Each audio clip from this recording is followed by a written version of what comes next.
What is happening, guys? Salutations. This is your friendly neighborhood casual gamer, Razor here, giving you a bit of a rundown, another update video, Modern Warfare 3. Today we're going to be going over the new changes to the private match in Modern Warfare 3, as well as Call of Duty Elite and what that's going to mean for you.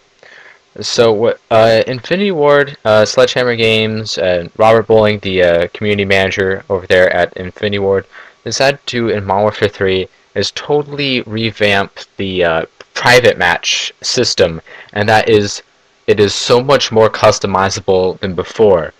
We all know that private matching was pretty popular in Modern Warfare 2. You had people playing like dodgeball with throwing knives. You had people playing Michael Myers and Simon Says and like pistols only, all kinds of weird, cool stuff that friends and parties would get together and they would do this weird stuff in private matches, and it was just a lot of fun.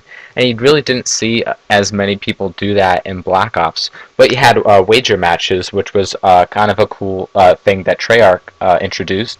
And for Modern Warfare 3, they're totally revamping the private match in that there's so much more you can do with it. They've brought back Gun Game and One in the Chamber as a private match game mode that you can set up. And this was a pretty smart move. A lot of people like the wager matches in Black Ops. But if you noticed, by far the ante-up was the most played out of the three tiers of wager matches. And this is because people could play with their friends. It was really casual. They didn't care about losing because it was just like 15 COD points or whatever the hell it was, something really low. And people did this because they could be in parties and play together and do these obscure game modes, and that's why people like doing that. So it was a pretty smart move on Infinity Ward's part for bringing back Gun Game, which, as you cycle through a bunch of different guns, and whoever dominates with all those guns first wins the game. And they also bring back One in the Chamber, which of course you have one shot, one kill with pistol, and the only way you can gain ammo is by getting kills with either your gun or your knife. And no word on sharpshooter coming back. It hasn't been mentioned. Obviously, sticks and stones won't be returning because there's no crossbow or ballistic knives. But it's pretty cool that they're returning these. There's also a couple new private match game modes that they have added as well. First of all, the first one I'm going to go over is Infection.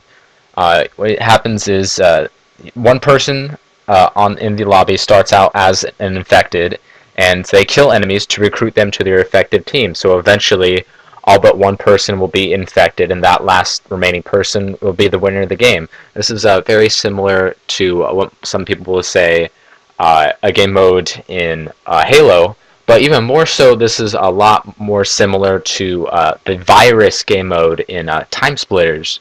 If you ever played Time Splitters 2 or 3, there's this virus game mode which one person was on fire and they would try to catch everyone else on fire until there was one person left. This is kind of the same thing, except with guns. So it's pretty cool game mode. It's going to be really, a lot of people are going to have fun with that. The next one we have is Drop Zone.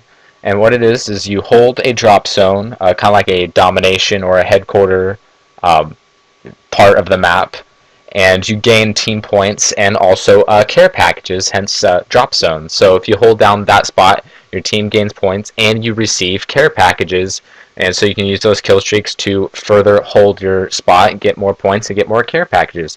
That's a pretty neat idea.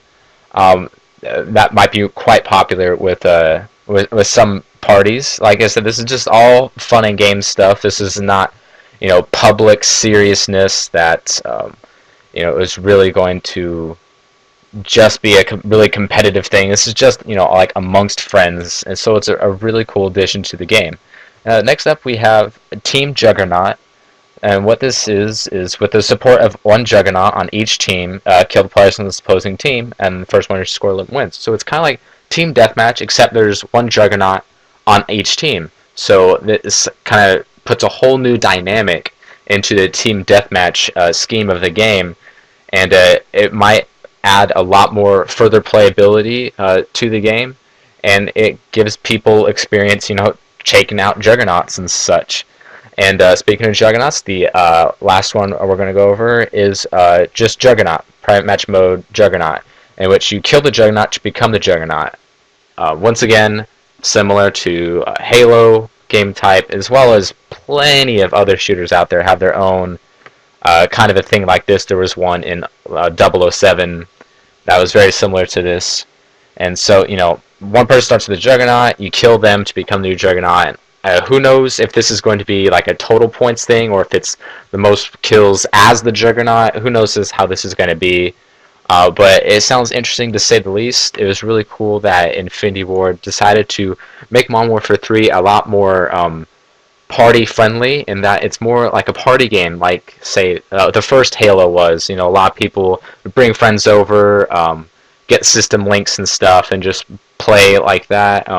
It's similar to, like I said, Time Splitters, which was a really like party emphasized shooter. It was just a bunch of rambunctious, cool, fun stuff that you can do amongst friends. And what you can do is completely customize these private match modes and create your own, so that you can like limit what perks and what guns and what equipment, what attachments you can and cannot have. So people won't be able to break the rules. If you played Modern Warfare 2 or Black Ops and you tried to do something like Mike Myers or Dodgeball or something like that, there's always that one jerk who pulls out, an AA-12 or a noob tube and just ruins all the fun. Well, what they're doing in Modern Warfare 3 is they're allowing you to, make rules that just they can't be broken. You don't have to work off the honor system. You control what guns, what perks, and what attachments they can have. So this is pretty cool. And what you can do is you can post these up on Call of Duty Elite, but for other people to see, so you can share that, and people can vote for them. And if they get like to the top of the list, your game mode gets noticed.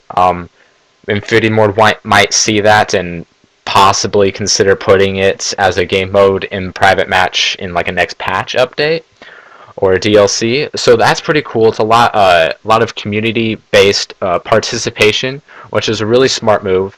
And this is really awesome when they integrate it with Call of Duty Elite, because if you haven't signed up for Call of Duty Elite, it's totally free.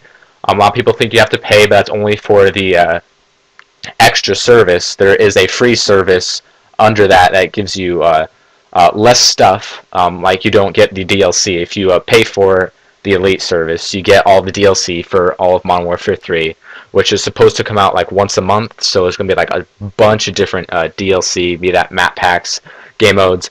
And I've heard rumors about new guns, but I wouldn't hold my breath on that one because that has yet to happen in any Call of Duty game mode. But it'd be awesome if it did happen.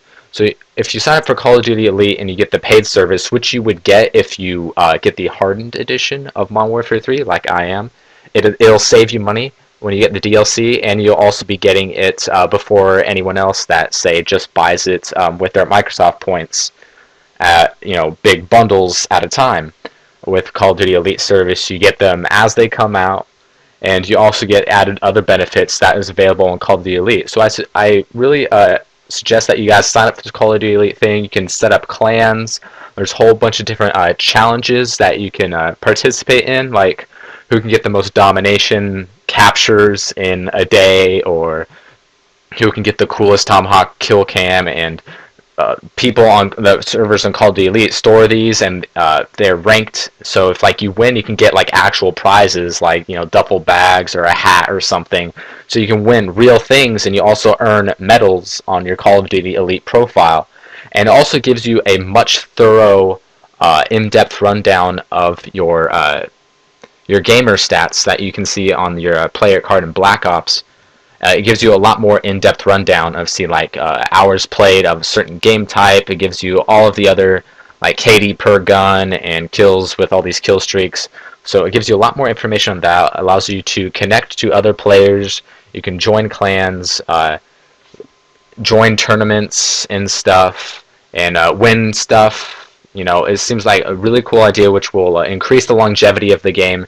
If you're starting to get bored, sign up for something, and boom, you have an extra incentive to play the game, because you can win stuff, get medals, rank up, and add a little prestige to your Call of Duty Elite profile. So that's the end of the video, guys. Hope you guys enjoyed this information. I'll continue to reveal further Modern Warfare 3 info as it comes out, as well as my thoughts and analysis on them. And I will see you guys later.